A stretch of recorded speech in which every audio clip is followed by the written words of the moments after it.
La Banque des États d'Afrique centrale commémore ses 40 ans d'existence à Malabo depuis quelques jours. Le chef de l'État Ali Bongo Ondimba est attendu dans la capitale équato-guinéenne pour prendre part aux manifestations aux côtés de des autres chefs d'État de la CEMAC. La route, la nationale 1, abîmée considérablement à proximité du village Bateba par un convoi de grumiers à quelques encablures de Lambaréné dans la province du Moyen-Ogooué. Une gigantesque bille s'est écroulée sur la voie. Merci à vous de nous rejoindre sur Gabon Télévision. Madame, Monsieur, bonsoir, bienvenue à cette principale édition d'information. La BEAC, la Banque des États d'Afrique centrale, commémore ses 40 ans depuis quelques jours à Malabo. L'histoire des billets et des pièces de monnaie de cette institution bancaire dans ce reportage signé Patrick Simangoy et Victor Moudunga, nos envoyés spéciaux à Malabo. La Banque des États de l'Afrique centrale a été créée à la suite de la signature à Brazzaville, au Congo, le 22 novembre 1972 de la Convention de coopération monétaire entre le Cameroun, la République centrafricaine, le Congo, le Gabon et le Tchad, et le 23 novembre de la même année de la signature de la Convention entre ces États et la France. Les textes fondateurs ont été révisés le 1er janvier 1985 lors de l'adhésion de la Guinée équatoriale à la zone d'émission de la BAC. Sachez qu'à la suite des chefs d'État, les autorités monétaires de la sous-région considèrent comme fondamentale la recrédibilisation de notre institut d'émission, gage de la confiance des citoyens communautaires de notre monnaie commune et de l'émergence de nos économies. Garantir cette confiance et la bonne santé de nos économies nécessite à cet égard une transparence en fait, une surveillance permanente et une amélioration continue tant de vos procédures internes que de vos relations avec les autres acteurs du système économique et financier sous-régional. Avant 1972, divers signes monétaires ont circulé en Afrique centrale au gré des diverses mutations que la sous-région a connues. 40 années après, la BAC peut s'enorgueillir d'avoir mis en circulation plusieurs gammes de billets et pièces. Cette évolution de la monnaie fiduciaire en Afrique centrale, dont l'existence est naturellement antérieure à la création de la BAC, illustre bien les changements profonds intervenus dans la sous-région sur le plan économique, culturel et social. Les billets et pièces de monnaie sont en effet des vecteurs de l'histoire car ils témoignent à une période donnée des fondamentaux économiques et sociaux ainsi que des valeurs de la société à laquelle leur usage est destiné. En marge des manifestations, le gouverneur de la BEAC a présidé la réunion ordinaire du comité de politique monétaire de la BEAC, troisième du genre, entre autres sujets, examiner les évolutions récentes de l'économie internationale et sous-régionale. Nous retrouvons Patrick Simangoy et Victor Moudunga. Malabo, la capitale de la République de Guinée équatoriale, située à 1 heure à vol d'oiseau de Libreville, a mis les bouchées doubles à l'occasion de la commémoration des 40 ans de la Banque des États d'Afrique centrale. C'est dans cette foulée que s'est tenue ici la 3e réunion ordinaire de l'année 2012 du comité de politique monétaire de cette banque sous-régionale. Présidée par le gouverneur de la BAC, Lucas Abaga Nchama, la séance a examiné les évolutions récentes de l'économie internationale et sous-régionale, ainsi que les prévisions économiques, monétaires et financières révisées de la CEMAC pour 2012. Le comité politique monétaire note que la conjoncture économique mondiale s'est dégradée au second trimestre 2012 sous l'effet du ralentissement de l'activité, en particulier dans les pays avancés. Une crise qui n'impacte en rien le quotidien des populations de la CEMAC.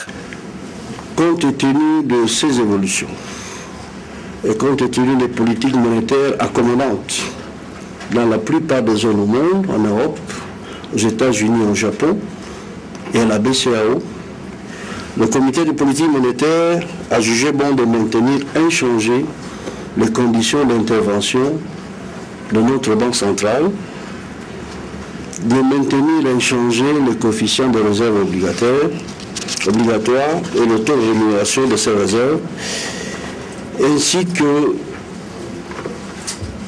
le taux d'intérêt sur les placements publics. Les dernières prévisions des services de la banque font ressortir une accélération de la croissance du PIB de 5,3 en 2011 à 5,6 en 2012. La situation est confortable. C'est d'abord la volonté des États africains, 6 États d'Afrique centrale, qui décident d'avoir une monnaie unique et d'avoir une intégration. Cette intégration nous a permis en 40 ans de préserver, de maintenir la stabilité monétaire. C'est une condition, je dirais, sine qua non pour avoir une croissance saine et durable. Le Gabon a particulièrement géré la Banque des États d'Afrique centrale pendant un peu plus de 3 décennies. Victor Mulunga et Patrick Simangoy, ici depuis le centre de conférence de Sipopo, reviendront au cours des prochaines éditions d'information de Gabon Télévision. Merci à vous Patrick Simangoy et Victor Mulunga qui suivez pour nous à Malabo cette actualité. 40e anniversaire de la BEAC. On y reste. L'événement est commémoré à Malabo, je vous le disais depuis quelques jours. Le chef de l'État Ali Bongo Ondimba est attendu dans la capitale équato-guinéenne pour prendre part aux manifestations aux côtés des autres chefs d'État de la CEMAC. Le point avec nos confrères de la presse présidentielle. Igor Ovunza, bienvenue au Volminko. Malabo, capitale de Guinée équatoriale, c'est cette cité. La ville fondée en 1827 par des Britanniques est aujourd'hui en pleine expansion. Un chantier à ciel ouvert. Ici, les 6 États membres de la CEMAC ont rendez-vous avec l'histoire et la commémoration du 40e anniversaire de la BEAC. Autour des perspectives d'intégration monétaire en Afrique et dans le monde, l'institution financière sous-régionale, créée en 1972, célèbre son existence et son avenir. La rencontre de Malabo devrait certainement être rehaussée par la présence des chefs d'État et de gouvernement de la communauté économique et monétaire d'Afrique centrale. Elle s'inscrit dans une vision commune de raffermissement des liens d'intégration dans la sous-région. Ici, le président Ali Bongo Ondimba, président en exercice de la CEMAC et ses pairs auront certainement à cœur de faire le point du parcours et de relancer encore le processus d'assainissement de la gestion de ce patrimoine commun pour l'avenir et la crédibilité du franc CFA, mais aussi de la communauté économique et monétaire d'Afrique centrale. Au Gabon, réunion de la conférence des présidents de l'Assemblée nationale. Ida Reteno Asenoé, la ministre en charge des institutions, a pris part aux travaux et c'est le président de l'Assemblée nationale, Guy Zumba Ndama, qui a présidé les rencontres. Presse Assemblée nationale, Nicolas Mossard, Amédée Mavungu. Les membres du bureau de l'Assemblée nationale autour du président Guinzouba Ndama ont eu à plancher sur la proposition de résolution portant modification du règlement intérieur de l'Assemblée nationale gabonaise qui sera bientôt dotée d'une 7e commission générale chargée des questions environnementales. Après en avoir pris acte, le bureau a souhaité une réflexion plus approfondie pour tenir compte des avis énoncés par les membres du bureau. Même cheminement pour le rapport de synthèse de la mission de contrôle et de vérification des membres du bureau dans la province de l'Anyanga, c'était du 6 au 9 octobre 2012. Ce rapport que le président de l'Assemblée nationale, M. Guinzouba Ndama, transmettra au Premier ministre et au président de la République, devrait prendre en compte, entre autres, l'engouement des populations qui ont su apprécier le geste des membres du bureau de l'Assemblée nationale. En deuxième heure, la réunion de la conférence des présidents en présence du ministre en charge des institutions constitutionnelles a confirmé la tenue d'une séance plénière pour le vendredi 23 novembre 2012 à 14 h en vue de l'adoption du budget de l'État 2013. Une convention lie désormais le groupe Sodexo et le Centre national des œuvres universitaires. C'est nous, en toile de fond, les prestations de restauration au sein de nos différentes universités. Détails et explications, Louis Bestar Lignongo, Ivo Yono. Réunis à l'Assemblée générale à l'UOB, Le syndicat des agents, techniciens et ouvriers des universités du Gabon s'interroge sur l'avenir de sa situation professionnelle. Tout se décide ailleurs et on vient faire simplement l'application à nos niveaux. On aurait souhaité vraiment être du début jusqu'à la fin avec eux. Dans cette salle, le ton monte, il y a grogne. L'inquiétude qui anime ces hommes et femmes est l'une des conséquences immédiates de la récente convention signée entre l'État et la société Sodexo, relative à la prestation des services en matière de restauration des élèves et étudiants du Gabon. C'est vrai, Sodexo vient prendre. Personne n'est contre, personne ne refuse également d'aller travailler avec Sodexo. Mais que devient les agents que Sodexo trouvent leur restaurant? Parce que Sodexo déjà envoie des correspondances où il les traite d'ex-agents du CENU. Or, c'est des gens qui n'ont nullement encore signé le moindre contrat avec Sodexo pour dire on est d'accord de venir travailler avec nous. Mais dès que Sodexo, à du moment où il est traité déjà d'ex-agents, à partir de là, nous avons peur. Côté gouvernement, il n'y a pas péril en la demeure. Cette initiative, dont l'objectif est d'améliorer les conditions de vie des étudiants, est menée de façon à garantir les intérêts des uns et des autres en toute transparence. Il n'y a pas d'inquiétude à se faire. En ce qui concerne les employés, le gouvernement a pris des dispositions. Avant de signer la convention, nous sommes rentrés en négociation avec Sodexo pendant pratiquement 3 mois. En disant à Sodexo, aucune convention, aucune disposition ne peut être prise, aucun accord ne peut être donné si Sodexo n'a pas rassuré quelle va être le processus de déploiement des employés qui ne vont pas être recrutés. Ici, comme dans d'autres restaurants scolaires et universitaires, ce partenariat public et privé est désormais en marche. L'ANGT, le gouvernement et Sodexo s'engagent à aller au bout de leur logique. Est-ce que finalement, les emplois ne vont pas être bradés au profit de d'autres personnes?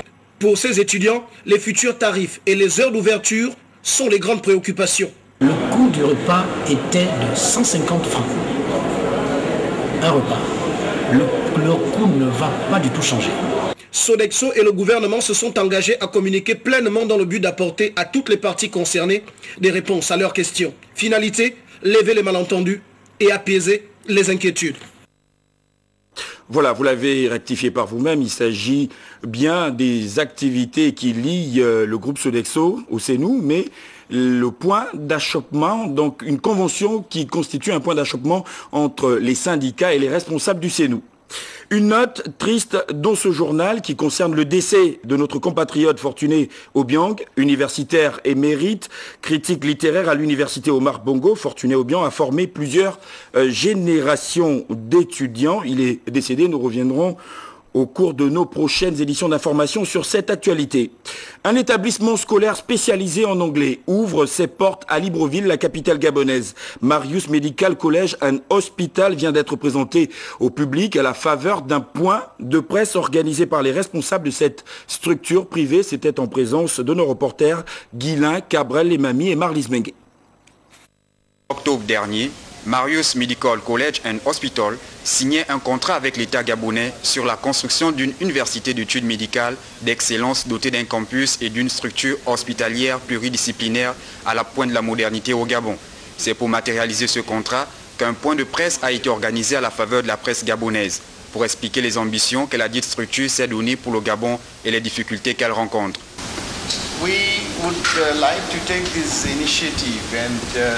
Donc notre mission, c'est d'élever le niveau et de former des médecins, des infirmières et des technologues médicaux pour avoir un niveau très élevé d'excellence au Gabon, et que ça pourrait être en fait un centre d'excellence pour toute l'Afrique, pour toute la région, non seulement pour le Gabon, mais surtout pour le Gabon. On est très coincé pour le temps. On doit commencer en janvier, c'est maintenant fin novembre, tout doit se passer très très vite. Et bon, on a un partenariat avec le ministère de l'Éducation et on doit s'arranger avec eux pour avoir des étudiants du Gabon à court terme. Et donc, on va avoir un entretien avec le ministre dans quelques jours quand il revient au pays. Et puis, on se lance à 100%. Il est prévu des cours intensifs d'anglais. En parallèle, des cours de prépa médicale seront dispensés sur le campus prévu à Libreville. Encadrés par le centre de formation en anglais, les étudiants retenus seront formés par un panel international de professeurs. Le Gabon, notre pays, abrite ce vendredi les travaux du 5e congrès africain du pétrole en présence des 18 pays membres. Le développement du secteur et des infrastructures de production constituent les enjeux de ces assises. Le point, Edgar Djembi-Doukaga. À ce 5e congrès africain du pétrole qui s'ouvre dans la capitale gabonaise ce 23 novembre, 18 pays dont le Gabon qui dispose des réserves de plus de 100 milliards de barils sont représentés. Et c'est le ministre gabonais du pétrole, Étienne Dieudonné Ngoubou, qui ouvrira les travaux en présence du ministre équato-guinéen des Mines, vice-président de cette association des producteurs de pétrole africains, qui fournit depuis 2010 plus de 14% du brut mondial et qui veut produire en 2015 plus de 14 millions de barils par jour. À Libreville, les participants devaient s'expliquer cette croissance. 1. Le développement de la technologie. 2. L'évolution du prix du baril. 111 $ depuis un an. Et puis, chaque année, les pays membres de l'APA découvrent d'autres réserves de pétrole et de gaz. Le 5e congrès africain du pétrole définira très clairement les défis urgents. Les infrastructures de transport et de raffinage du brut, le suivi des activités et la protection de l'environnement. Ce matin au Sénat de l'atelier de validation du document national de stratégie de lutte contre la corruption et le blanchiment des capitaux au Gabon en présence des experts de la question. La ministre en charge de la justice, Ida Reteno Assonowe, a présidé la cérémonie. Cherel Bongota, Louis Bestar Lenyongo. À travers des actions qui visent une saine gestion des affaires publiques et la consolidation de l'état de droit. Cet atelier marque la phase terminale de validation d'un document de stratégie nationale de lutte contre la corruption et le blanchiment des capitaux. Le présent atelier se situe dans le prolongement d'un processus qui a débuté le 23 décembre 2011 par la signature d'un partenariat appuyé par le PNUD et visant à renforcer les capacités d'action de la Commission nationale de lutte contre l'enrichissement illicite et de l'Agence nationale d'investigation financière en vue d'aboutir à une stratégie nationale de lutte contre la corruption et le blanchiment des capitaux. La lutte contre la corruption et le blanchiment des capitaux est l'affaire de tous. Parce que la corruption a des effets dévastateurs sur le développement, le Gabon a signé le 10 décembre 2003 la Convention des Nations Unies contre la corruption, principal instrument juridique international de lutte contre la corruption. Ida Reteno Assonowe, ministre de la Justice, qui présidait la cérémonie, a réaffirmé l'engagement du Gabon vers la bonne gouvernance qui profitera à tous les citoyens. Le présent atelier intègre la vision de Monsieur le Président de la République qui voudrait résolument compter le Gabon dans le peloton des pays exempts de corruption pour enrayer efficacement ces fléaux occultes. Notre pays doit plus que jamais disposer d'une stratégie spécifique. Pendant 2 jours, les experts recrutés pour conduire cet exercice se doivent de débattre sur des propositions pertinentes et susceptibles d'opérationnaliser les outils pour gagner le pari. Sécurité et circulation routière, je vous le disais en titre, un grumier en convoi a perdu son chargement sur l'axe Lambaréné dans la province du Moyen-Ogooué. Une gigantesque bille s'est écroulée et a abîmé considérablement la voie. Sur place, John Wilfried Sega. Les habitants de Bateva, village situé à une quarantaine de kilomètres de Lambaréné, auraient pu traverser des moments douloureux si cette bille d'Okoumé, que transportait l'un des 2 camions qui faisait partie d'un convoi, s'était écroulée en pleine agglomération. Dans sa lourde chute, qui s'est heureusement produite à la sortie du village, cette charge aux dimensions exceptionnelles a bloqué la circulation pendant plusieurs heures et surtout dégradé considérablement la voie à cet endroit précis sur l'axe Lambaréné-Libreville. De l'avis des ingénieurs des travaux publics, le dimensionnement de la route est de 13 tonnes à l'essieu. Le problème qui se pose est alors de savoir si des contrôles de routine sont effectués pour faire respecter cette convention. Toute chose qui interpelle l'ANGT, Agence nationale des grands travaux, au même titre que le REPAR, réseau des parlementaires participant à la protection de la biodiversité et de la lutte contre la destruction des forêts denses et humides d'Afrique centrale et des bassins du Congo. Des experts de la sécurité routière à Tchibanga, dans la province de la Nyanga, au sud du Gabon, avec les autorités locales, ils ont organisé une conférence de sensibilisation à l'intention des usagers de la route. Charline Worimpira, Yves Languès-Doukaga. Les chiffres sont alarmants en matière de pertes en vie humaine au Gabon. Selon les experts de la sécurité routière, environ 300 personnes meurent chaque année par accident de la route. Les causes ici sont multiples. C'est quelqu'un qui s'élance dans la circulation. Le dépassement dangereux, l'excès de vitesse, parce qu'il faut prouver aux yeux des gens qu'en dehors de lui, il n'y a plus personne susceptible de tenir le volant. Et la question que je vous pose, pourquoi il y a tant d'accidents? C'est fort de ce constat qu'une conférence de sensibilisation a été initiée dans la ville de Tchibanga par la délégation de la sécurité routière en provenance de Libreville. Notre ambition, c'est de faire en sorte que tous les usagers de la route se conforment aux dispositions réglementaires, c'est-à-dire le respect du code de la route. C'est à partir de ce moment que je crois, et je suis convaincu et que nous pouvons aboutir à des résultats positifs, c'est-à-dire la réduction du nombre d'accidents de circulation routière dans notre pays. La ville de Tchibanga connaît de nombreux manquements au niveau de son réseau routier, notamment l'absence considérable des panneaux de signalisation, des trottoirs et des ponts non sécurisés. Le collectif des transports de Tchibanga lance un appel. On a profité également de l'occasion pour leur dire ce que nous avons comme difficulté ici depuis des décennies. C'est juste pour leur dire qu'on veut que le gouvernement fasse son travail. On a par exemple le ministère du Transport qui doit nous faciliter, on a le ministère des Travaux publics qui doit nous faciliter, on a l'urbanisme, ainsi de suite. Et à l'intérieur, ici, ça dit que dans la ville, il y a la mairie qui doit nous aider. À toutes fins utiles, des efforts en matière de sécurité routière restent à faire car une route sans signalisation routière est une route muette qui peut être source de conséquences graves. Nous restons à Tchibanga, au sud du Gabon, pour parler de cette distribution des kits scolaires aux élèves démunis de la commune. L'œuvre est de Jean-Marc Mundunga Bigunda, candidat malheureux aux dernières législatives. Les détails, Cyril Bertrand-Galéco. C'est près de 500 élèves, accompagnés par la plupart d'entre eux, de leurs parents tous démunis, venus recevoir ces kits de rentrée scolaire contenant des cahiers, stylos, craies et bien d'autres instruments pour bien suivre les enseignements donnés par les instituteurs dans leurs différentes salles de classe. Le bienfaiteur, candidat malheureux aux dernières élections législatives, exhorte les récipiendaires d'en faire bon usage.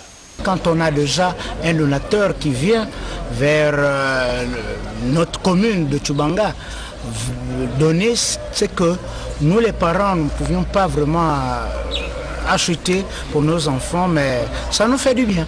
Pour moi, pour une mère d'enfant, je me sens très contente pour ce geste-là que venait de faire M. Jean-Marc.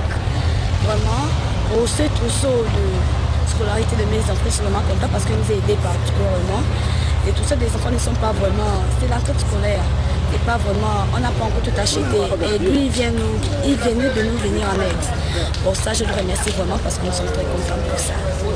Soulagement pour les parents d'élèves et une joie pour les bénéficiaires, ces derniers qui prendront certainement le relais du développement du Gabon de demain, n'ont pas manqué de remercier leur bienfaiteur, non sans lui demander que le geste soit annuel, car ces beaux jours sont bien rares. La deuxième édition du Salon international du livre et des arts de Libreville a été officiellement lancée à la Chambre de commerce. Objectif de cette rencontre, valoriser et promouvoir l'art sur toutes ses formes. Et parmi les amis du livre, il y avait nos reporters Pierre Claverilla et Blanche Mihindou Badjina. Placé sous le thème « L'Afrique au carrefour du livre et des arts », le Salon international du livre et des arts de Libreville, SILAL, s'ouvre à toutes les formes de culture de la sous-région. Occasion pour le SILAL de mettre l'art en avant, d'attirer les autres éditions à participer à ce salon et proposer des œuvres littéraires, artistiques et objets culturels doublés de symboles. Cette rencontre est la manifestation des expressions artistiques en tout genre. À cette diversité il conviendrait de reconnaître la force et la splendeur du savoir-faire culturel africain. Au-delà de cet aspect festif, il est évident que le Silal est aussi un facteur de production de la richesse, à la fois culturelle et économique. Magnifier l'olive et les arbres, c'est une manière de confirmer l'identité africaine de ces expressions artistiques. Pour preuve, la plus grande bibliothèque du monde dans l'Antiquité se trouvait en Afrique, à Alexandrie. Et le masque le plus cher du monde est aussi africain. Occasion pour la secrétaire générale du Silal d'édifier sur les dispositions et règlements du salon. Les points principaux sont les suivants. Donc la disposition générale, les stands, la tombola qui est un événement nouveau pour cette deuxième édition et les délais de chantier. Au niveau des dispositions générales, l'article 6, parce que certains d'entre vous ont peut-être l'ancien règlement, donc l'article 6 portant sur le prix des stands a été modifié. En effet, les prix des stands sont désormais fonction de la catégorie des exposants. Le Silal est le lieu par excellence où les auteurs se retrouvent pour concocter des œuvres afin de les mettre à la disposition du public, car la culture c'est ce qui reste quand on est tout oublié. Les amoureux de la production artistique sont vivement attendus à ce rendez-vous prévu du 20 au 23 mars 2013 à Gabon Expo.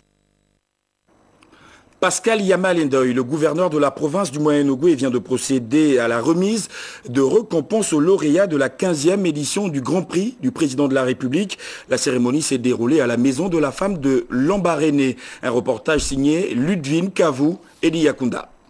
Décernés viennent là de valoriser les efforts de femmes dévouées à l'agriculture, au moment où le retour à la terre encouragé par les plus hautes autorités n'est perçu par plus d'un que comme un simple slogan.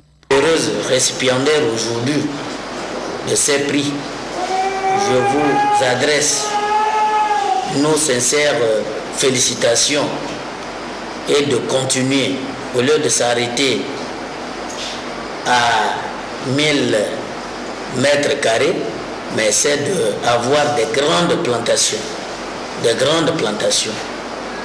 pour que au niveau de la province du Moyen-Ogooué, nous puissions également prétendre à l'autosuffisance alimentaire. Le ministre de la Famille, Abifoun, a procédé à la remise officielle des cadeaux, des prix. Mais ici, ce n'est que juste une formalité. Ces 6 lauréates du Grand Prix du Président de la République édition 2012, dont le seul critère de sélection reste le mérite, devraient conduire les uns et les autres dans la pratique de l'agriculture. Nous vous remercions, monsieur le gouverneur. Nos remerciements vont également à madame la directrice provinciale qui nous a encadrés pendant tout ce temps. Nous vous prions également de bien vouloir transmettre nos remerciements à madame la ministre de la Condition féminine ainsi qu'au président de la République qui ne cesse de déployer ses efforts pour le développement de la femme gabonaise dans un Gabon émergent. De l'agriculture, un secteur encore en plein essor au Gabon où la dépendance alimentaire reste un véritable problème. La culture et de la religion pour la suite de cette édition d'information. Un invité sur ce plateau, Azizi Nanga, l'artiste Azizi Nanga. Une surprise pour vous ce soir, madame, bonsoir. Bonsoir. Alors il faut dire que vous avez touché le cœur des Gabonais à travers vos cordes vocales que vous consacrez désormais à l'église. Pourquoi ce basculement? Je voudrais tout simplement citer d'abord un verset biblique dans Éphésiens 5:8 qui dit « Autrefois vous étiez ténèbres et maintenant vous êtes devenus lumière en Jésus-Christ. » Si j'ai basculé, c'est parce que Jésus-Christ est lumière du monde, est rentré dans ma vie et j'ai compris que les dons et les talents que Dieu donne sont d'abord pour sa gloire, mais que nous avons pervertis. Nous vous découvrions encore dans une de nos émissions très prisées le samedi, Merveille du passé. Ça veut dire que vous ne chanterez plus? Non, je ne chanterai plus pour ma gloire. Mais désormais, j'évangéliserai avec le chant, avec la louange, l'adoration pour la gloire de Dieu. D'accord. Alors, il faut dire que vous devenez désormais évangéliste mondial du ministère Mont Sinaï, c'est bien cela? Oui. Et vous allez être consacré. Oui. Comment la cérémonie va se dérouler? Le premier jour, c'est le 23 demain, de 7h, de 17h à 18h. Ce sera mon témoignage. Mon témoignage, je vais parler de moi, de ce qui m'a poussé à sortir de la scène publique, de la scène de la chair, je parle bien, et rentrer dans la scène spirituelle. Et ensuite, je vais démontrer que les talents et les dons viennent de Dieu, parce que je vais consacrer mes cordes vocales au Seigneur et je vais chanter samedi, 24 novembre. Et ce sera où? À Mont Sinaï toujours, à Beau Séjour, la 2. Une grande salle, une grande église. D'accord. Un mot de fin, très rapidement? Un mot de fin, j'invite tout le monde à venir écouter ce message, le témoignage et le message, et me voir donner la voix au Seigneur, chanter pour la gloire de Dieu. Aziz Inonga, merci d'être passé sur le plateau de Gabon Télévision. Restez avec nous pour parler de sport et football pour la fin de cette édition d'information. Le championnat national professionnel sera à la 6e journée ce week-end. Vous le savez, la compétition prend de l'envergure au fil des jours. Leader Union Sportive Bitam, toujours enclin à jouer les premiers rôles, ne cache pas ses ambitions. Il a à son actif 5 victoires en autant de sorties, donc 3 hors de ses bases. Conserver ce très convoité fauteuil de leader dans cette fournaise de Gaston Péril ce samedi est son principal objectif face à un adversaire pour gentil de solidarité, a priori bien prenable. Mais il ne faut jamais gérer derrière dans une compétition à l'issue des matchs aléatoires. Déjà ce vendredi en soirée, après avoir subi une petite correction la journée précédente par l'Union Sportive Bitam, le FC Sapin, devant l'Athletic Club de Bongoville tâtonnant dans les profondeurs du classement, tentera de redresser la barre. L'entraîneur Yves Brechtot en est conscient. Le match de Bongoville s'annonce pas facile, avec des joueurs d'expérience, avec des joueurs qui ont une certaine maturité à tout niveau. On le sait, hein, on le sait pertinemment, mais ce genre de match peut être très compliqué si on ne fait pas ce qu'il faut dès la première minute. Donc on est prévenu, on a préparé, on est serein, mais vraiment déterminé. Et ce que je souhaite, c'est que mes joueurs soient dans un enthousiasme débordant, avec tout ce que ça comprend, sur la confiance, sur la tout-lucidité, sur la tout-sérénité. Et c'est ce que j'aspire à travers tout mon effectif ce week-end et dans les week-ends à venir. Encore à 16h au stade Henri-Sylvain de Mangasport, manifestement avide de victoire, prendra la mesure d'un surprenant centenaire sportif dans le siège du leader. Et puis au stade Monédan, le match phare de cette journée entre Missile et le champion en titre, Serk Mounana, l'une comme l'autre formation envisage se rapprocher du peloton de tête.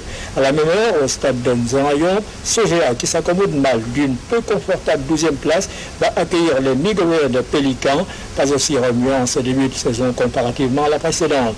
Dimanche, à 16h, à Monédan, Omilazani aura à cœur de redonner le sourire à ses supporters dans sa mission de battre l'Union Sportive de Yem bien vulnérable hors de son fief mythique d'Atomassi.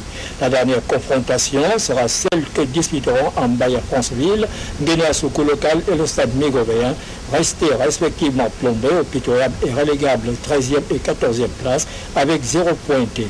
Une 6e journée qui s'annonce très ouverte.